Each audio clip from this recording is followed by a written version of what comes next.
কলেজের শুরুতে বন্ধু বান্ধব ও বড় ভাইয়েরা আমাদের ফাইন্যান্স, ব্যাংকিং ও বিমার বিভিন্ন রাইটারের বইয়ের সাজেশন দিয়ে আমাদের কিন্তু এভাবেই কনফিউজ করে। এই ভিডিওতে আমি তোমাদেরকে বলবো আমি আমার এইচএসসি তে কোন দুই রাইটারের বই পড়ে এইচএসসি তে এ প্লাস নিশ্চিত করেছিলাম। চলো দেখে নে কেন খালিকুজ্জামান স্যারের বইটি থিওরির জন্য বেস্ট। প্রতিটি অধ্যায়ের প্রতি টপিক খুব সুন্দরভাবে পয়েন্ট আকারে ব্যাখ্যা করা আছে এবং প্রত্যেকটি খুব সুন্দর রিলেভেন্ট এক্সাম্পল দেওয়া, যার জন্য টপিকটি বুঝতে খুব সহজ হয়ে যায়। এর বাইরেও প্রতিটি অধ্যায়ের শেষে আমরা দেখতে পারবো জ্ঞানমূলকের জন্য অনেকগুলো এক্সাম্পল দেওয়া আছে। বিভিন্ন বোর্ডে আসা অনেক এমসিকিউ পেয়ে যাবো যেগুলো আমাদের প্রিপারেশন নিতে অনেক বেশি হেল্প করবে। এবার আমি বলবো FM শহীদুল্লাহ স্যারের বইটি কেন ম্যাথ প্র্যাকটিসের জন্য ভালো। আমরা যখন কোনো চ্যাপ্টার শেষ করব, তারপর আমরা যখন ম্যাথ প্র্যাকটিস আসবো, শুরুতে আমরা কিছু রুলস বা গোল্ডেন রুলস পেয়ে যাব যেগুলো আমাদের ম্যাথকে ইজি করে দিবে। প্রত্যেকটা ফর্মুলা টাইপ ভিত্তিক ম্যাথ তোমরা পেয়ে যাবো এবং এখানে অনেক অনেক প্র্যাকটিস পাবা যেগুলো তোমাদের প্রিপারেশন কিন্তু একদম সলিড করবে। এই তো গেল আমার দুটি বইয়ের সাজেশন। ওয়েট এদিকে আমার আরো দুটি সাজেশন আছে। অক্ষরপত্র প্রকাশনীর বই, এই বইটি কিন্তু বাজারে এখন অনেক চলছে। এখানেও তোমরা অনেকগুলো ম্যাথ পাবা, থিওরি পাবা, সো তোমরা চাইলে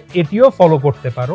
বই তো পড়লাম, কিন্তু ম্যাথ সবচেয়ে বেশি প্র্যাকটিস করবো কই থেকে? তোমরা বাজারে অনেক রকম টেস্ট পেপার পাবা, যে কোনো একটা কিনে ফেলো, নতুন পুরাতন এনিথিং। সেখানে তোমরা কলেজ ভিত্তিক অথবা বোর্ড ভিত্তিক প্রশ্ন সলভ করো। এটা গেল ফাইন্যান্স, ব্যাংকিং এন্ড ইন্স্যুরেন্সের বুক লিস্টের সাজেশন। ব্যবসা শিক্ষা বিভাগের তোমরা অন্য কোন কোন বিষয়ের বুক লিস্ট সম্পর্কে জানতে চাও তোমরা এখনই কমেন্টে জানিয়ে দাও।